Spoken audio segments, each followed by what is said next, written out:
जय श्री कृष्ण दोस्तों, कैसे हैं आप लोग। उम्मीद करती हूँ आप लोग अच्छे होंगे और अपने जीवन में आगे बढ़ रहे होंगे।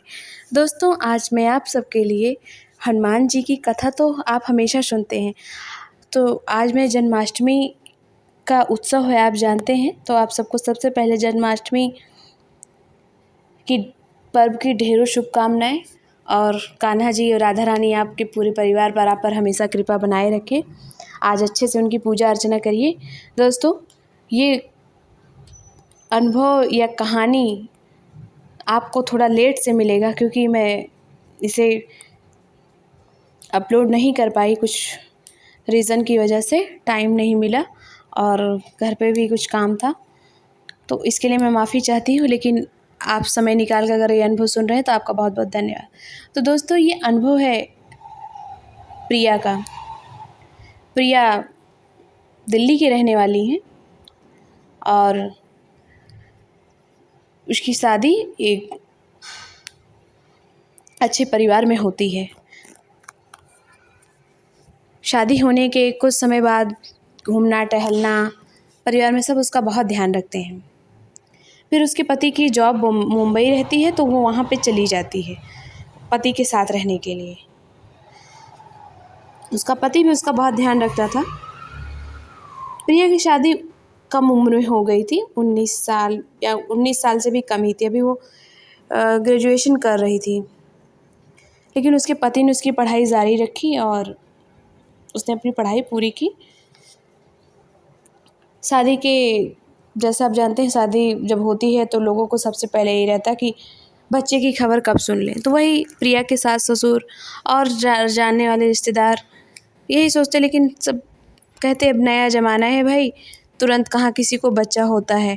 लोग शायद पहले एक दूसरे को समझते हैं, जान लेते हैं, तब जाके कहीं बच्चे का सोचते हैं।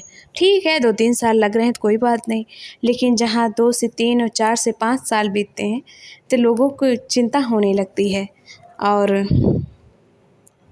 प्रिया के साथ भी यही हो रहा था। वो समझ नहीं रहे थे कि अब क्या होगा। उसका पति उसे समझाता कि चलो अभी 5 ही साल तो हुए हैं, हो जाएगा हमें, बहुत लोगों को देर से बच्चा होता है। लेकिन प्रिया बहुत परेशान रहने लगी थी।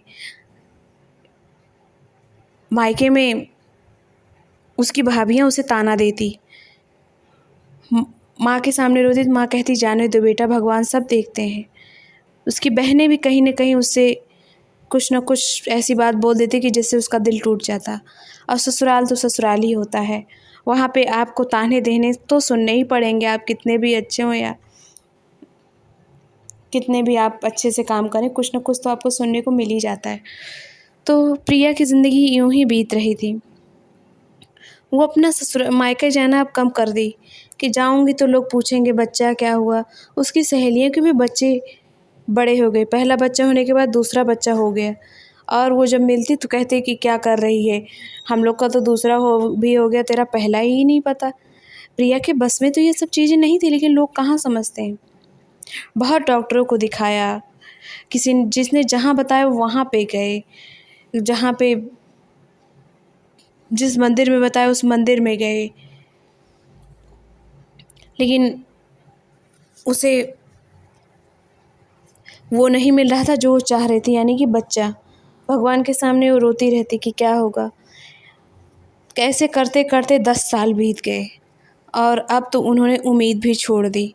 एक बार के लिए उन्होंने सोचा चलो बच्चा गोद ले लिया जाए, लेकिन प्रिया के ससुराल वालों को ये नहीं, इस बात की इजाज़त नहीं दी कि हाँ, उनका ये मानना था कि हम किसी और बच्चे को क्यों पालें, भाई अपना खून अपना होता है।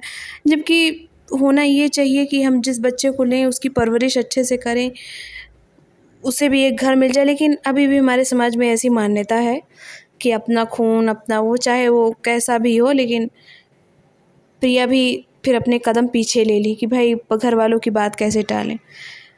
10 से 12 साल भी बीत गए, अब तो उनकी उम्मीद एकदम से ख़त्म हो गई।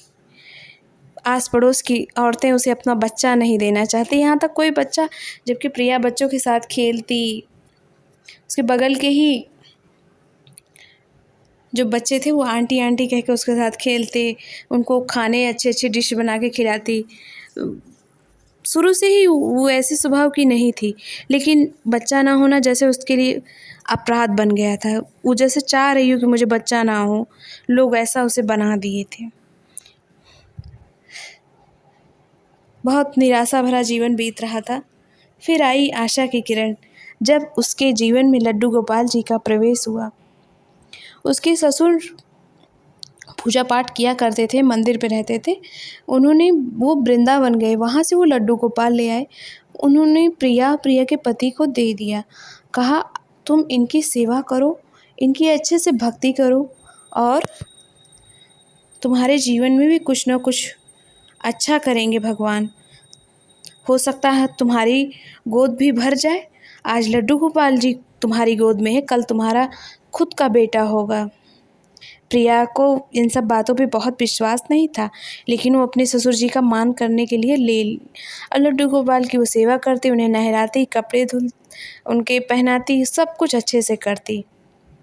यूं ही समय बीतता गया और 1 से 2 साल निकल गए लड्डू गोपाल की सेवा करते हुए। प्रिया ने भी जॉब करनी शुरू कर दी कि व्यस्त रहूँगी तो ये सब बातें दिमाग में नहीं रहेंगी, और ये सोचती कि चलो अगर नहीं, अब तो नहीं ही होगा, बाद में, अभी जब तक हम लोग बूढ़े नहीं होते तब किसी न किसी का बच्चा हम ले लेंगे, अपने भैया भाभी का ले लूँगी या तो अपनी देवरानी का बेटा या बेटी ले लूँगी। वैसे देवरानी उसकी अपना बच्चा देनी थी, कभी नहीं देती, क्योंकि वो प्रिया से जलती थी और उसे तो मौका भी मिल गया था कि इन्हें बच्चा नहीं है, इनका कुछ नहीं हो, जो रहे मेरा ही रहे। तो प्रिया ऐसे ही सोचती कि कभी उसके भतीजे 1-2 महीने के लिए आ भी जाते, तो यही सोचती कि अगर अब तो नहीं ही होगा, और अगर जब तक कमा खा रहे हैं कर लेते हैं काम, अपना जीवन यापन करते हैं, फिर देखते हैं भगवान की जो इच्छा। 2 साल बाद उसे पता चला कि वो माँ बनने वाली है। मतलब शादी के कम से कम आप मान के चलिए 13 साल या 14 साल हो गए थे, या उससे ज़्यादा ही हो गए होंगे, क्योंकि मुझे इतना तो पता है कि 10 साल तक नहीं हुए, और ये सच्चा अनुभव है। 13-14 साल बाद या 13 साल बाद उसे पता चलता कि वो माँ बनने वाली है। उसे इस बात पर विश्वास नहीं हुआ कि ऐसा हो सकता है। डॉक्टर ने भी इतनी दवाएं, ऐसी कोई जांच नहीं जिसे उसे कराई ना हो। उस बहुत खुश होते हैं और 9 महीने बाद उन्हें एक प्यारा सा बेटा होता है, जो बहुत ही प्यारा, कान्हा जी की तरह सुंदर सा। फिर प्रिया भगवान जी का धन्यवाद करती हैं, उसके घर वाले भी खुश हो जाते हैं कि चलो इनके जीवन में भी रोशनी आई, अब तो उसका बेटा बड़ा हो गया है और अपने जीवन में खुश है। तो दोस्तों, ये अनुभव सुनाने का यही प्रयास था कि अगर आपको भी बच्चा नहीं हो रहा है, आपकी शादी को कुछ साल हो गए हैं और सारे रास्ते आपने अपना के देख लिए हैं, और फिर अगर आपके घर में गोपाल जी नहीं है तो उनको ले आइए। जितनी आप सेवा कर सकते हैं, जो लोग बताते हैं ना कितनी सेवा करो, जितना आप कर सकते हैं उतना करिए। भगवान को पता है कि आप कितना कर सकते हैं। तो सारी शंकाएं दूर करके एक बार ले आइए, अगर आप हर तरफ से निराश हो गए हैं। कहते हैं गोपाल जी जहाँ जाते हैं उनकी गोद तो भरती ही भरती है, और वो भी बहुत सारी नकारात्मकता दूर कर देते हैं, और उन्हें अपना पुत्र बनाकर सेवा करिए। जैसे प्रिया ने उन्हें अपना पुत्र मान के सेवा की और उन्हीं के ऊपर छोड़ दिया, वैसे आप भी करके देखिए, आपको ज़रूर इससे आपकी इच्छा पूरी होगी। चलिए दोस्तों, मिलते हैं एक नए अनुभव के साथ। तब तक अपने परिवार का ध्यान रखिए। जय श्री कृष्णा, जय राधा रमन, जय माता दी, जय श्री राम।